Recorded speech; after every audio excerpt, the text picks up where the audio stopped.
What is going on, everybody? It is me again. It's HorrorFan34, and welcome to another video, and welcome to another review for the 31 Days of Horror Challenge in October. Now we are on day 28 of the challenge. It's getting down to the end here. I can't believe it. But I figured I would review another Stephen King movie, actually, for this marathon. I almost forgot I had another Stephen King movie up in line after I did like Graveyard Shift and things like that. I forgot I had another one up and coming, and this is the one. Now, once again, for the Pumpkinhead, just like with the Pumpkinhead review and the Toolbox Murders review, I don't have anything to show for this film because I actually do not own this movie. I've seen it plenty of times though, but I never have owned the film on DVD or Blu-ray. I've always wanted the Blu-ray from Screen Factory, but I regret not getting that because now it's out of print and very, very rare. So I'm going to have to, maybe one day if I find it for cheap, I'll grab it because I really want the features on that because it has like brand new interviews with PJ Souls and a lot of other stuff. But getting onto the review itself, that review is going to be on Carrie. Now, of course, this is the original classic Carrie from 1976. This is directed by Brian De Palma. Who I really enjoy, Brian De Palma as a director. I say my favorite of his is Casualties of War, which is actually my favorite war movie with Michael J. Fox, Sean Penn. But I would say this is probably my second favorite of his behind Casualties of War, because I really do enjoy this movie, and I would say it's definitely one of the best Stephen King movies. I just think the story is so cool, and of course the whole story. We don't know the story of Carrie.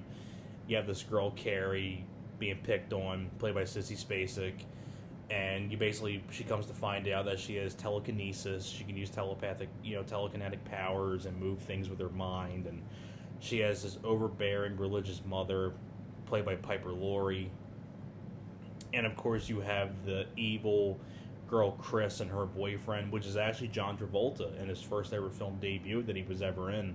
Way before John Travolta was really big with many other movies down the road, this was his first thing he ever did. It was really cool to see a young John Travolta in this. And other cast members, you have people like Edie McClurg, who was Grace in Ferris Bueller's Day Off. She was the ticket counter lady in Planes, Trains, and Automobiles. She was on The Hogan Family. She's in here.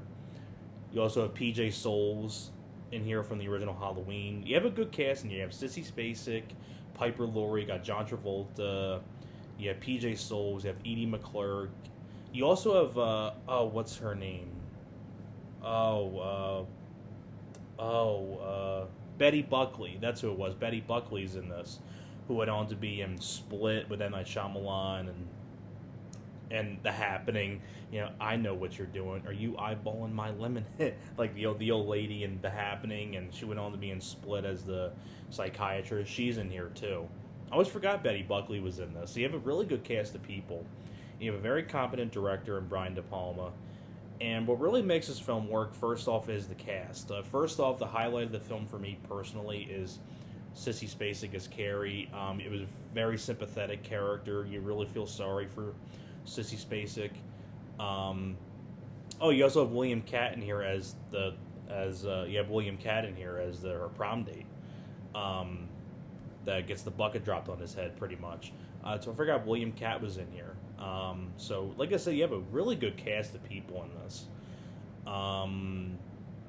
So I was saying, Sissy Spacek plays a very likable character. You feel sorry for Carrie, and you can definitely buy Sissy Spacek as sort of an outcast. I really thought she sold the character very, very well. You buy Sissy Spacek in that kind of role, and I thought she was great in it. Piper Laurie as her mother, very fantastic actress. Piper Laurie does a great job in this. And the other people do a good job too, like John Travolta and William Katt. You also have, Betty Buckley, Edie McClurg, PJ Souls. Like, everybody in the cast does a great job.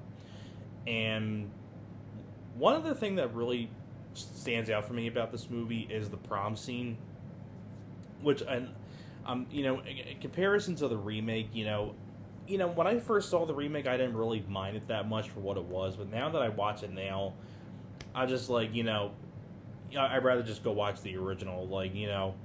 I mean, in the remake of Carrie, Chloe Grace Moretz did a fine job as Carrie, but I like Sissy Spacek a lot better. I thought Julianne Moore was fine as the mom, but I think Piper Laurie did better.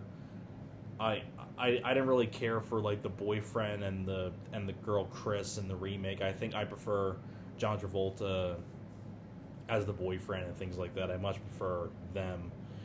Uh, and Judy Greer as the coach in that, she was fine. But I just look at this cast. Like when I think about this cast, like you have Sissy Spacek, Piper Laurie, John Travolta, William Catt, P.J. Souls, Betty Buckley, Edie McClurg. You have a great cast of people in this. This is an excellent cast for a horror film. And what I was getting onto with the remake, it's like I didn't really care for the way that they did the prom scene, like when the prom goes ape shit in the third act, with Carrie using her telekinesis on everybody in the gymnasium. I thought that the remake was just overloaded with fake CGI and very obvious, like, over the top. This one, though, I like this a whole lot more because it's more subtle, and I really like the way that Brian De Palma used the camera work as like a split screen. Because you see, like, Sissy Spacek giving these glares as Carrie, and then like something bad's happening with someone on. You see, like, pretend like my two hands, like you have Sissy Spacek on this side, and you have the scene of what's going on this side. So whenever Carrie does like a big stare, and the camera's pointing at what she's looking at, you see something happening on this side of the camera. So I really like the way Brian De Palma shot that, and it was just way more effective and more subtle and more creepier, and especially with the musical score.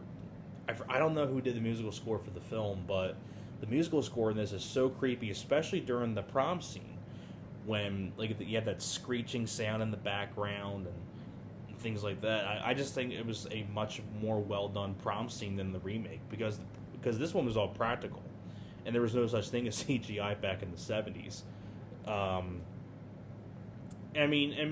What else more can I say about the original Carrie that hasn't been said before? It's a true 70s classic. It's a definite classic film when it comes to Stephen King movies. I think it's one of the best adaptations from Stephen King.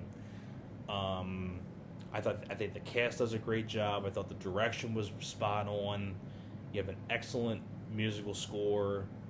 And it was just cool to see this cast together. John Travolta and Piper Laurie and Sissy Spacek and P.J. Souls. It's such a great cast for a horror film. And I really buy Sissy Spacek as the outcast. You really feel sorry for her as a character. And I just think Brian De Palma just did an excellent job directing this. I would say it's definitely one of his masterpieces in my opinion. But I don't really know much more I can say about the original Carrie. I mean, if you haven't seen Carrie, and you're definitely missing out. It's a true classic that is a must-watch on Halloween. So that's pretty much it for my review for the original Carrie. Thank you very much for watching, and I will see you guys next time.